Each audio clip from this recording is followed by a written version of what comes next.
What up, what up, what up, what up? It's me, L Teddy 27. What's good tonight? Right about the hood. Oh, dear God, I'm already eating a drink. Look, a damn mess. Just a damn mess. No means no, and yes means no. What up, what up, what up, what up, what up? What's good? What's up, people? What is up? It's time again. We are back for another review. This is going to be our review for Lovecraft Country, Season 1, Episode 7. It is entitled, I Am. So much to unpack. I got like 139 pages of notes here. So many notes, so little time, so much to unpack. But let's get down to it. So this is what I will call our women's empowerment episode. It definitely highlighted Hippolyta, and we will get down to all of that and unpack all of that. So let's delve right in and get right down to it now. Hippolyta, we see her as the episode opens up. She's trying to unlock this orrery. She's trying to figure out the orrery, trying to figure out how to unlock it, and so forth. And if you remember when she was in the office with the guy, when she first showed the guy the orrery in her office or whatever, and the guy was like, "Well, anything that's locked always has a key to unlock it," or something he said like that to her, and I'm sure you'll find it. And so I immediately thought about that. So then we see the flashback to like 3 days before where she actually went to Devon County. And I really thought, like, they always surprise me and don't give me what I think they're going to give me. Like, I thought they were going to give us this episode where she's, confronted with the monsters that Tick and Letty and George were confronted with and all of the racism and stuff that's going on in Devon County. They don't give us none of that. We see her real briefly at the burned down Braithwaite Lodge house or whatever. And she sees a burnt or partially burned copy of In the Rubble. She finds one of Dee's comic books in the rubble.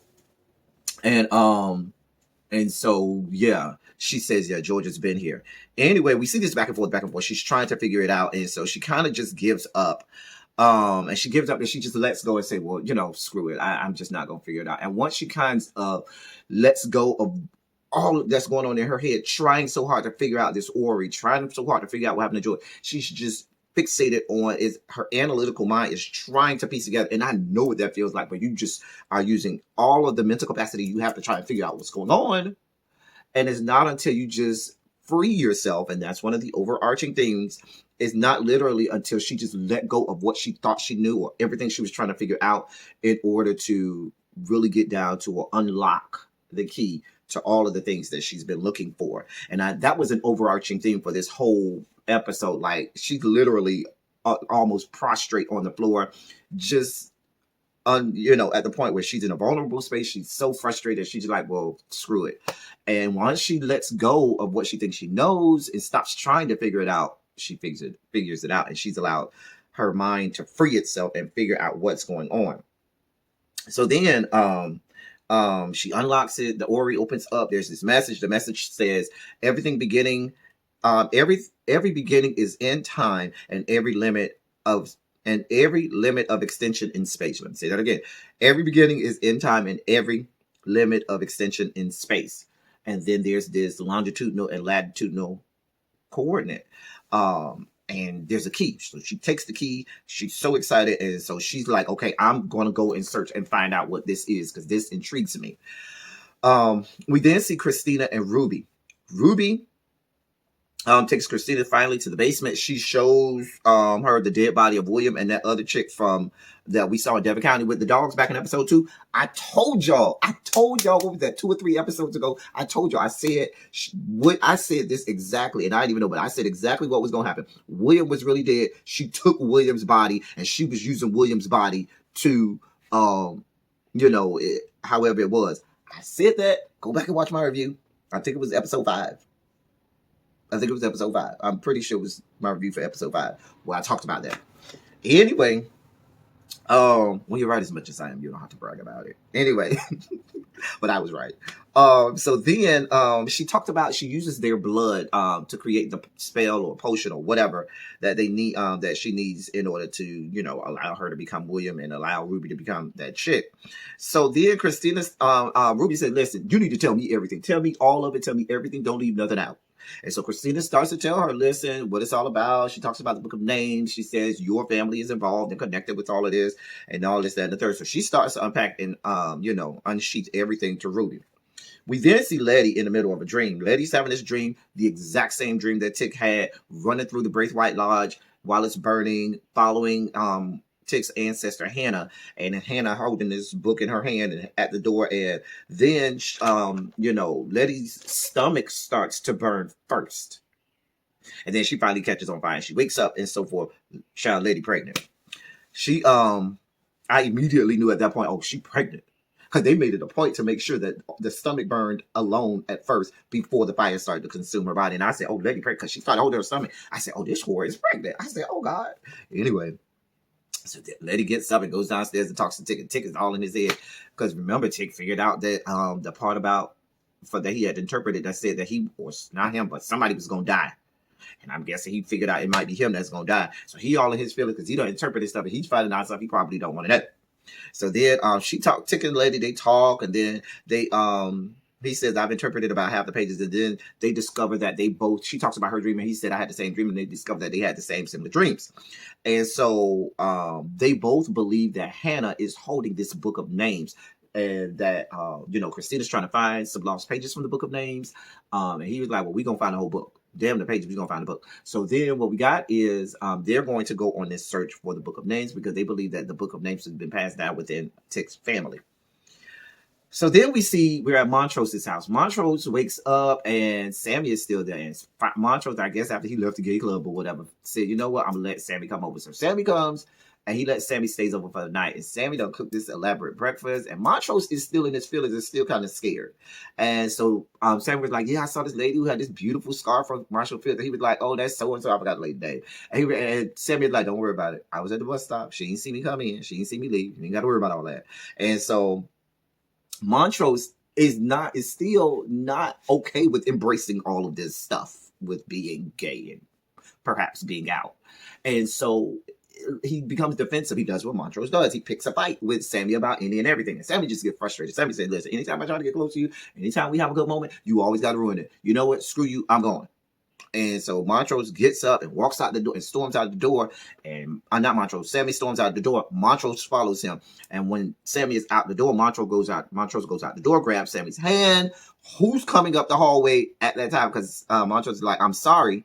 Who comes up the hallways and sees this exchange? Letty and Tick. Child girl child. Tick and Letty are coming down the hallway and they see what's going on, and Tick immediately has confirmation that everything old boy told him when they was at the museum was right. And so Tick is upset, angry, and Tick lets off the F-bomb. He says, so you are an F-bomb. And I was like, oh. And I think we all collectively said, oh, he just let it out. But I had to go back and think, oh, this is 1950s, 1955 or whatever. That would have been something that would have rolled off the tongue. Hell, it still rolls off people's tongues today in 2020. So why not in 1955? Anyway, so it wasn't that big of a deal for me after that. Montrose immediately goes off and gets mad and says, oh, you will respect me. He rips his shirt off and whatever. Can I tell y'all how Michael Kenneth Williams still has a rather nice body for a man of his advanced age? I'm just saying. Nice piece of the dark chocolatey goodness. Anyway, but he goes off and says, you would not call me out my name. You would not disrespect me, this, that, and the third. Nope, we ain't having no parts of that. Tick is upset in his feelings. Did mama know? And he says, yes, your mother knew. And that enrages Tick more. Tick runs downstairs. Letty stays up there to talk to Montrose, because Letty knows I still need to get this information. So Letty stays upstairs to get this information from Montrose about Tick's mom's side of the family. Tick goes downstairs and is frustrated and is just, overwhelmed, angry, enraged, incensed, all this, that, and the third. So then he talks to Letty about the fact that, all this time I thought that he would beat me because he loved me and he would do these things to me and telling me not to be soft, this, that, and the third. And it was all about him and not really about me. And in my mind, I thought, you're partly right. I think one of the things that we want to do watching this, we watch it through 2020 eyes, or the lens of someone in 2020, not watching it through the eyes or taking it in through perhaps the eyes of somebody who was around at that time in 1955. If you think about who Montrose was in 1955, Tick already had a strike against him by being a black man in America. And I'm not, in his own sick, twisted way, I feel like what Montrose wanted to do was, Montrose knew what he what was going through his mind, what he being a double minority, and he said, nope, don't want that for my son. So if I got to beat it out of him, because that's the only way I know how to get it out of him, I'm gonna beat it out of him. So in his own, not that it was right, but in his own sick, twisted way, he probably believed that it's enough for him to be black. I ain't gonna let him be a double minority. So anytime he showed me any signs of softness or femininity, I'm gonna beat him down.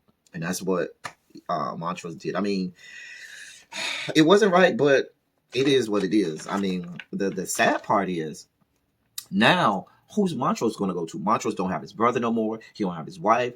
Tick is probably at this point going to abandon him. Montrose doesn't have a family. Even Sammy, excuse me, has a family, if you want to call it that, with the girls down at the club and so forth. But Montrose is not fully comfortable yet with the people at the club, with the people in the gay community in the spectrum. He's not comfortable with any of that. And then he doesn't have his family to lean on. He doesn't seem to have many friends. So he's at this point where he's alone and everybody else is somebody to lean on, and he has nobody. So even in this moment, my heart still kind of goes out to Montrose because I see him as this lone individual that doesn't have anybody there for him.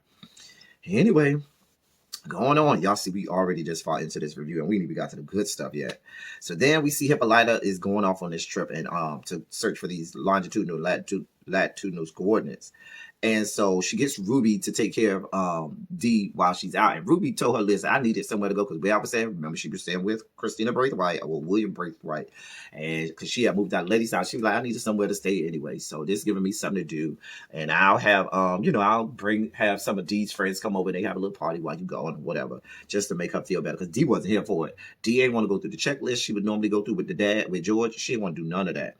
And so I feel like Hippolyta was like, really, you just gonna leave me like that? But she was like, I'm still going. So as Hippolyta is trying to pull off, Tick and Letty come up and say, oh, can we borrow Woody? Hippolyta was like, no, I got somewhere to go. Oh, we got somewhere to go. It's important too. She was like, and this is my car and I'm going. Hello, whatever, and pulls off. It was like, So Tick and Letty was like, yeah, I guess we're gonna have to take the bus to St. Louis. And Letty looks at Ruby and she sees, yeah, I got unfinished business here in Chicago. I need to stay here and work some things out with my sister. And so she decides to stay in Chicago and Tick's going to go to St. Louis by himself. And so we then see Letty and Tick, they go upstairs, not Tick, Letty and Ruby go upstairs and they talk, and Letty, apologizes and say, I'm more like mama than I thought I was, this and the third. And Ruby says, but mama never apologized a day in her life. So as much as you think you're just like her, you are at least that much better than her. And so they kind of mend fences and try to talk to each other. I still notice Letty still ain't letting Ruby in on what her and Tick got going on and their budding relationship, and Ruby still ain't letting Letty know all about this exchange with Christina Braithwaite or whatever. So then we see Hippolyta on the road. Now, couple things I wanted to know. I faintly recognized the song that was playing that Hippolyta was singing, but I needed more information. And then when I looked it up as the song was playing, I put my phone in. How you can put your phone on and say what song is this? And when it came up, the song is Piel Canela, which is a song originally written in Spanish, but Josephine Baker sung and performed that song in French, and that is what she's singing. And I was like, oh, once I found that out after I watched the episode, I was like, oh, that makes sense that she would be singing a song that was sung by Josephine Baker in French. Foreshadowing. As she's riding along, that was good information there for me, y'all. As she's riding along, this woman drives up next to her on a motorcycle. That was homage to more Black female history. You got Bessie Stringfield. If you don't know who Bessie Stringfield, she's the first Black woman to do a cross-country trip on a motorcycle. During the 1930s and 40s, Bessie Stringfield traveled from coast to coast on a motorcycle all across the country about 6 to 8 times.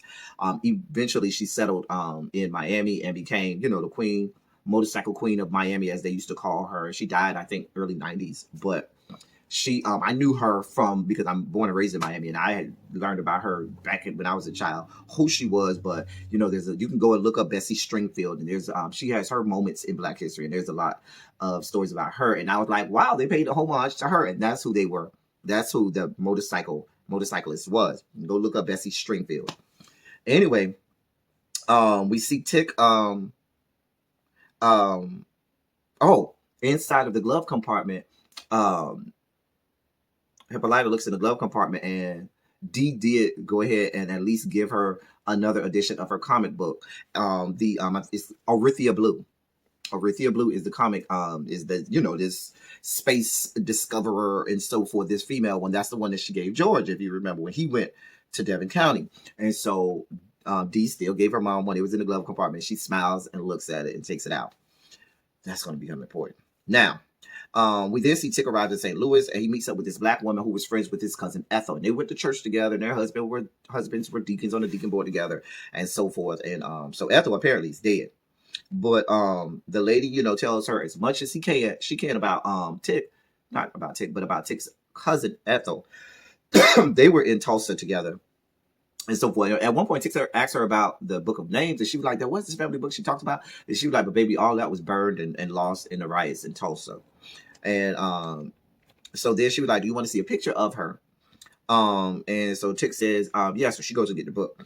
We go back to Hippolyta. Hippolyta makes it to Mayfield. Mayfield is the place where the coordinates led her from the Ori, a place called Mayfield. There's this huge observatory with the giant telescope and so forth. It seems to be abandoned or whatnot, and so we see her. That's where she goes. Back in Chicago, we see Ruby invites Dee's friends over. They playing spades with Letty and so forth.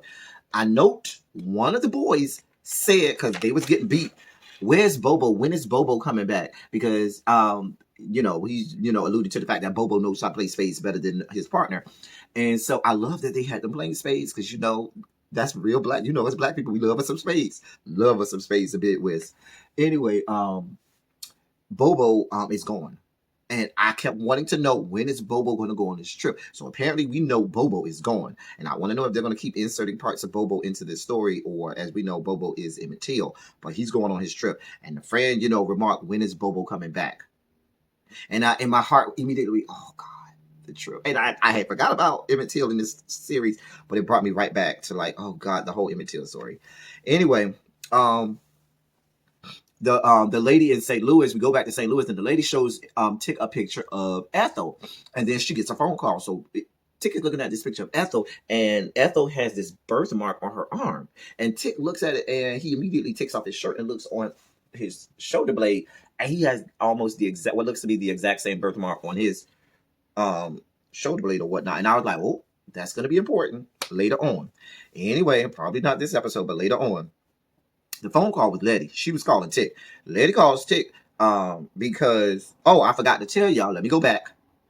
When they was playing cards, Letty got up to go in the kitchen to see if dinner was done. When Letty was playing cards with the kids, she goes in there to talk to Ruby. Ruby says, "Girl, taste this to see if this ready." She gets ready to taste it, and just the smell of it made her ill. Gave her, made her, feel nauseous. And so Ruby was like, "Girl, you always like garlic." She was like, "Either you sick or you pregnant." We all know she pregnant. She goes to Letty's, not Hippolyta's room, to try and get some air. Because when you feel nauseous, sometimes just breathing in fresh air will help you when you feeling nauseous. So what ends up happening is she goes into Hippolyta's room to, let up the window and breathe in some air. And she looks to the side and sees the Ori. Remember, nobody knew Hippolyta had stole the Ori from the house. Anyway, so that's what the phone call was about. Letty was calling Tick to let Tick know Hippolyta had stolen Hiram's Ori. And that it was at Letty's house, and she had unlocked it, and she looked at it, and she said, "It's some coordinates on here." And so they put together, that must be where she went. Because Hippolyta had lied to them and said she was going on a guide trip. She wasn't going on nobody's guide trip. She was going to those coordinates, and Tick and Letty had figured that out. So then, and I want to mention this, okay? So that happened. We got to around the 27-minute mark, and you see Hippolyta going into this abandoned observatory. I noticed, and y'all tell me if y'all noticed this too, at around the 27-minute mark, around the halfway point, I'm going to say the 27-minute mark, because, I'll tell you 27, and 27 is my favorite number, but I always notice it at the 27-minute mark. I just noticed it. I noticed it last episode, because around the 27-minute mark is when we first saw Tick in last week's episode, and I can go back to around the 27-minute mark in every period, and it always seems to be that is the point where they say, okay, it's time to send them down this rabbit hole, and they send you down the rabbit hole, and they take you to these places that you didn't know you were going to get. And so I felt like that here, because now we have Hippolyta entering the observatory, and this is where we are transported into a whole new story. So Hippolyta sees this contract, and she sees the keyhole where, and of course, every time I'm making a video, the city workers want to go outside and do all of their bullshit. Anyway, she puts the key that she got from the Ori into the hole. It had the if I believe it had the same inscription, that was on the Ori. And she turns it, and it kind of turns on, and she's figuring it out. Now, let me say this. What we got here was probably my favorite moment of the episode.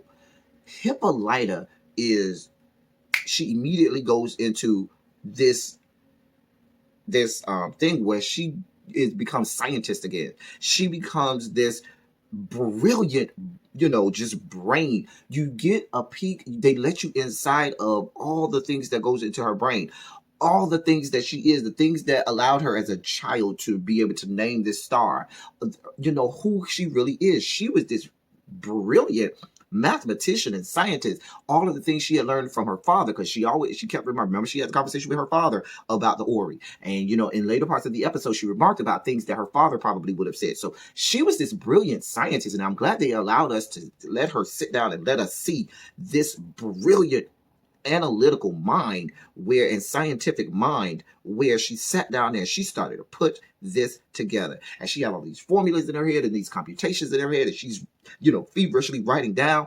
And this was during a time in the 1950s where a black woman, even black women that were attending HBCUs at the time, were a lot of times not allowed to go into the sciences or mathematics, not allowed to explore that world, because that wasn't something that men wanted for women. That was the male, those were the male majors and stuff like that, or the male fields of study.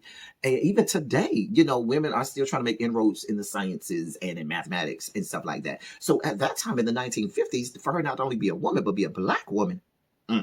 So I'm glad that they showed us this during that time period. So then, while she's doing that, 2 police officers from Chicago, sent by Captain Lancaster, bust in there. After they came in, magically he arrived sick. Now, I don't know how Tick got there that fast from St. Louis all the way there. That's a whole nother story. I don't even know what state or where Mayfield is. I'm sure somebody will tell me in the description box. I did not look up that part. Anyway, so a fight ensues because they point a gun at Hippolyta, and Tick comes and he starts fighting with the officer and the other officer. One of the officers, the gun falls. Hippolyta picks it up. She shoots one of the officers in the chest. He, falls into the machine, and or I think Hippolyta hit the machine, somebody fell into the machine, and it made the contraction, the machine get started up or whatever. And so one of the guys is dead. Hippolyta is this portal opens on the wall.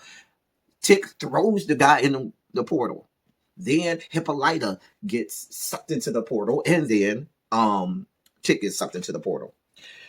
And so we then go into this realm. Now, you got to begin to know, I told you all each episode gives us a different genre in either horror or sci-fi. And this week we get a look into Afrofuturism. Now, futurism is a whole genre or literary field in its own, but this is a field that many people just don't feel that black people just get into. They always say, yeah, that's kind of not a black thing. We don't look into, stuff involving the future and stuff like that. Nah, that's not our thing. But there is a segment of the black diaspora that does look into and studies futurism, and it's called Afrofuturism.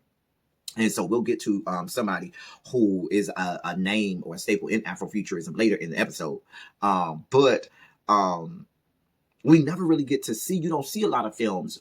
Even when you talk about space and the final frontier, there's always just a lone one black person. You got Uhura back in the Star Trek days. You don't have a whole lot of us. It's not a whole, cast of black people. And I love that they went down this road of space and space-time continuum and Afrofuturism with a complete black cast. I love that they're exploring all of these genres that normally people aren't accustomed to seeing black actresses or actors, or a black cast or a black lens. People aren't accustomed to seeing it through a black lens, and I like that we're getting to see that. So Hippolyta is transported to what she believes to be what it looks like another planet.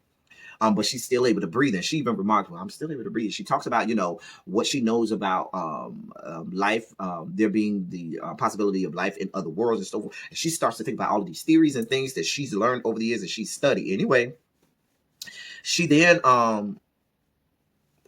these two giant robot aliens come and they take her into this spaceship she sees afar off, and she is in this big white room, and she immediately thinks that she is imprisoned. And you see this big this huge black woman with a big afro. Her name is Serafina. Technically her full name is Serafina Beyond Say, not Beyonce, members of the Beehive. Beyond Say, Beyond, and then apostrophe CEST. I know y'all gonna think I said Beyonce. Y'all know I don't see it for her. Anyway, but we'll call her Serafina because I don't want y'all to get confused. So Serafina is the woman's name. But Hippolyta asks her what her name is. She says, I am. She tells Hippolyta that her name is I am. But I found out her name is Serafina. Anyway, Hippolyta is told by Serafina, you're not imprisoned. You just need to know how to free yourself. And so once again, remember, like at the beginning of the episode where she keeps trying to figure it out in her own head, go through all of her theories and computations and everything she has to try and figure out. And that's what she immediately goes to what she knows, what she's comfortable with. So she starts to figure out, she finds these panels and things. She's trying to figure out, everything that's involved. She does these mathematical computations. She says, how would my dad think about this, that, and the third, all of the books that she's read and studies she's done. And she figures out how to open the door. And she feels like she's got it. But as soon as she figures out how to open the door, who's waiting on the other side of the door? Serafina. She does this little thing and pushes her back down. Girl, you're not in prison. But if you want to be, I can imprison you if you want to. But you are not imprisoned, dear one. And so it wasn't until she couldn't do everything she knew, because she figured that she had knew this and had figured it out. But it was like, Serafina was like, that ain't it. And once she finally let go, Serafina says, okay, name yourself. She's like, what? What the fuck? She was like, name yourself. Who do you want to be? Where do you want to be? What do you want to be? And she just screams that. And I'm sure she just thought, just screaming anything out like, child, just to make you happy. I want to be a dancer for Josephine Baker in Paris, France. And immediately she is transported. And she is on stage. She got on the whole costume and everything. She is a dancer in the middle of the stage. And Josephine Baker comes down the stairs and they're dancing. And the other dancers are like, girl, get your life in order. We got whole moves. And she was like, move, girl. Because of course she don't know the moves. She just got transported. And they were like, girl, get your life in order. So she tries to do the moves, but she's fucking it up. So Josephine Baker comes out. She's doing her thing. And they do their whole thing. And titties come out and so forth. Oh, I forgot to mention there were titties earlier because when she went to the spaceship, she was butt-ass naked. We saw titties everywhere. Anyway, but the Josephine Baker dances at the end of the routine, they all get naked and you got titties everywhere. Titties, areolas, and nipples everywhere. And so they go backstage and them other dancers are going off on her like, girl, where they find these American dancers from? Because they always have these trash-ass dancers, right? You need to get your life in order. So she finally meets Josephine Baker. Josephine Baker said, it's all right. We all had a bad night, but you need to get together before tomorrow night. But let me help you out. Here's the moves. The moves go like this. Get it together, honey. It's okay. This ain't America no more. You got to loosen up. This ain't America. And she's so overtaken, so enamored with Josephine Baker. Like, you could tell this was one of her heroes, I guess we'll call it. One of the women that she looked up to. And she was so enamored by seeing Josephine Baker. She's completely starstruck. And so, anyway, so she starts to practice her little moves, and so we see that she stays there for a while. And so Josephine Baker, you see they develop this relationship and they talk to each other. And I felt like what this was showing us was she first had to be freed of the bounds and the shackles and constructs of Jim Crow America and what it meant to be black in America. And a lot of black people during that time period had to go over to Europe to truly knew what it meant to be authentically just a regular black person, not having to worry about all the shackles and bounds of Jim Crow America. James Baldwin talks about it a lot. Josephine Baker talked about it a lot. A lot of people that went over to Europe often talked about that. So, and in addition to that, I think she also had to free herself of the bonds and what it meant to not embrace her femininity. Like being with Josephine Baker and all of these women, there was lesbianism overtones all over the place. And so it allowed her, she was doing drugs and she was drinking and she was smoking and she was just freeing herself to be a beautiful black woman, to be just a woman. And, there's erotic moments that you see and so forth. Josephine Baker making out with her girlfriend and this, that, and the third.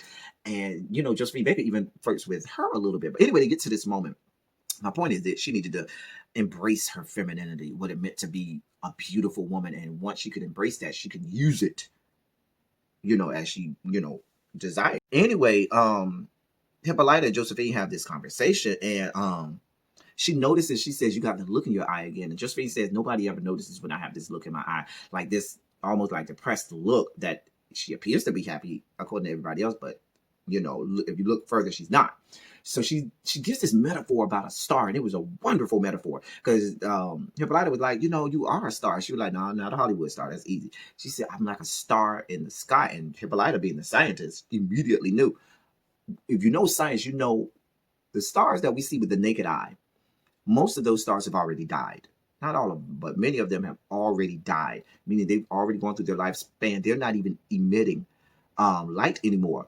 We only see it because they've died eons ago, and it's taken eons and light years for the light to finally get to us. So what we're seeing is the light of a star that's already died. So even though we see the brilliance of this star, in all actuality, the star is already dead. And that's what Josephine Baker was saying to her. And I was like, wow. And so Hippolyta talks to her about, I feel like, that America found a way to put a lynch around my neck, and I ain't even noticed the noose was there. I've just been choked, and I've not been allowed to just be myself. And she even talked about, sometimes I just want to kill white people. She said that. And so they're having this talk, and then I think she realized that, and she says, I am Hippolyta, I am Hippolyta, I am Hippolyta. And she is transported to Africa, Mother Africa. Now, let me give you some history here. The woman that she was fighting against is supposed to be Nawi, Nawi.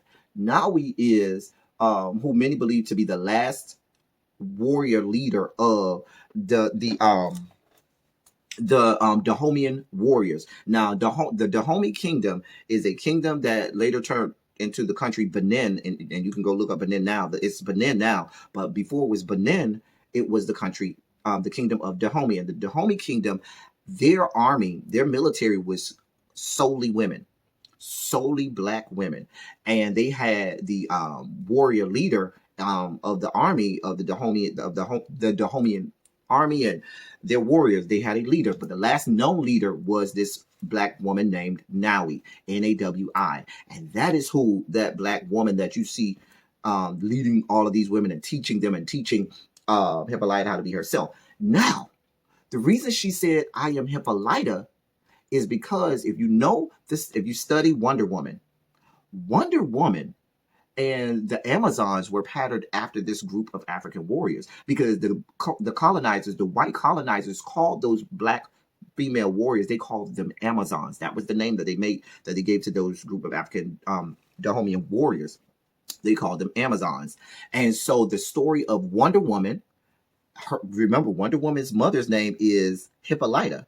Wonder Woman's real name is Diana. What is Hippolyta's daughter's real name? Diana.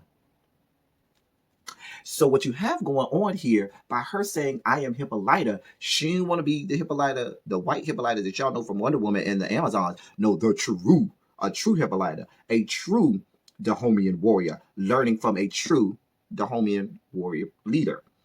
Great stuff here. There was this wonderful conversation where she's teaching them how to use their rage. She's teaching them that you don't have to be subservient. She's teaching them to embrace the anger and rage and use it as power. It doesn't make you not female. It doesn't make you no longer a woman in order to be enraged. There is a masculine part to being feminine. And this is where we had the whole feminine side and aspect with Josephine Baker. But now there was this brute masculinity about these warriors, and she needed to embrace that. And so she had that when she, was there. She learned from Naui, and she learned from the warriors, and she eventually became the leader of this, the Dahomean warriors. And as she's getting ready to fight and kill these white people, and she's leading them, and she's giving them this great speech and soliloquy before they go into battle, she says, and I guess she said, now that I have embraced both of these sides of myself and I freed myself of all of these bounds and shackles, I want to be who I truly was destined to be. And she says, I am Hippolyta, George's wife. And you see her transported in bed with George. And she tells George all about these wonderful, trips that she's been on with Josephine Baker and Naui and, Serafina and so forth. And how she's figured out, well, it's not another planet. These are alternate worlds and alternate, universes and different. And she's figured all these things out. She's so excited. And you get another peek into the brilliance and the mind of this Black woman in the 1950s. And George, and she talks to George about this whole notion that all my life, from the time I was a child, with the whole situation with naming the star, I allowed myself to shrink, allow other people to cause me to shrink and become lesser and become smaller. And I even allowed you to do it to me. And George eventually apologized to her and said, you know what, I did do that. And I'm sorry. And I let you shrink when I caused you to shrink who you are in order so that I can have a family and I can go out and do all my junk. And I'm sorry. And once she got that apology from George, and once she knew that George saw her for who she really was, and George said, you know what, baby, be as big as you want to be, she decides to go on her next journey. And she's taking George, her soulmate, with her. She grabs George's hand and she said, I am Hippolyta the Discoverer. And so now we go into the future. So we went from the past to what is the present with George to the future. And who's her future? Her daughter. And she turns into Orithia Blue. To me, that's what it looked like. It looked like she turned into that comic book character, Orithia Blue. And I found it funny because to me, the spaceship that they were on looked like, that they got off of, kind of looked like Woody a little bit to me. Anyway, Hippolyta has become Orithia Blue, and she, the discoverer, doing all of these discoveries, and I'm sure she's acting out all of the things that Dee had in her comic book. And so after that, she meets back up with Serafina. And let me go back. As they're getting off this ship and she's making these discoveries, you hear the spoken words. And the spoken word is the dialogue of a poet named Sun Ra. S-U-N, first name, R-A, last name. And he is he was a jazz musician, but he also was one of the pioneers in Afrofuturism. He, I believe it was, oh God, what year was it? I looked it up. I believe it was 1974. But anyway, I'm just going to say it was 1974. He made this film called Space is the Place, where it went down the whole road of Afrofuturism, and he talked about, this future in space and cosmic things and this, that, and the third. And so you hear this spoken word where he's talking about how Black people really don't exist because white people don't see them, and they are not even, Black people in America don't exist, and how, because of everything going on with, racism and oppression and so forth, we don't even really exist in our own society. And there's just beautiful spoken word while she's making all of these great discoveries in space and so forth and so on. Space-time continuum. It is a great moment. They always give us the spoken word parts at the perfect moments. Anyway, we then see her meet up with Serafina. And now we see Serafina in all of her splendor and glory. The hair and train, laid out in the cosmos and in the universe and all of that stuff. And Serafina says, now that you have freed yourself, you don't need the little, because the whole time she had these little things on her wrist, you don't need those anymore. And you can join our society if you want. And so Hippolyta was like, well, did that portal lead me back to Earth and back to where I was? She was like, yeah. She was like, could I go back there? She was like, yeah, if you want to. She was like, I really don't want to, but Dee needs me. And she realizes, I got to go back for my daughter. And she even said, I don't know how I'm going to fit all that I am, everything that I am, into that small place, Earth. But I got to do it for my daughter. And I feel like from that point on, she's going to put everything she can into her daughter and so forth. And I'm feeling like this is foreshadowing because we're going to get more of Dee. And I wonder if when we get more of Dee, we're going to get the story of Emmett Till and Boba. That's where my mind is going. Anyway, we then see, and I also wrote down that she allowed herself to shrink herself. This wasn't anybody else trying to shrink her. She said, I am going to do this myself and allow myself to come down and shrink myself to fit in Earth, still knowing the full scale of what I can do in my power. So then we see Tick comes back out of the portal into the observatory. Dead cop still on the ground. And in the pool of blood is, because Tick tries to pick up some things to try and take away any evidence that they were there. In the pool of blood, Tick neglected to pick up this comic book of Orithia Blue. It says Orithia Blue by Diana Freeman. In the pool of blood by the cops. So that's no good. We also see he has in his hands a copy of the book Lovecraft Country. And I was like, where did Tick go? I'm so intrigued. And that was the end of the episode, basically. So I'm so intrigued because Tick gets out of there. That's the end of the episode. I'm so intrigued now. Where did Tick go? What happened when Tick was wherever he was and he got this book Lovecraft Country? Oh my God. I looked at the name of next week's episode. I'm so curious what's going to happen with Diana, because you know they're going to immediately pin this, you know, the fact that Diana Freeman has this book and they're going to immediately find her and go look for her in Chicago. That's going to be a whole nother situation. I still want to know how Bobo and the Emmett Till situation is going to fit it. It's so many questions. It was such a great episode.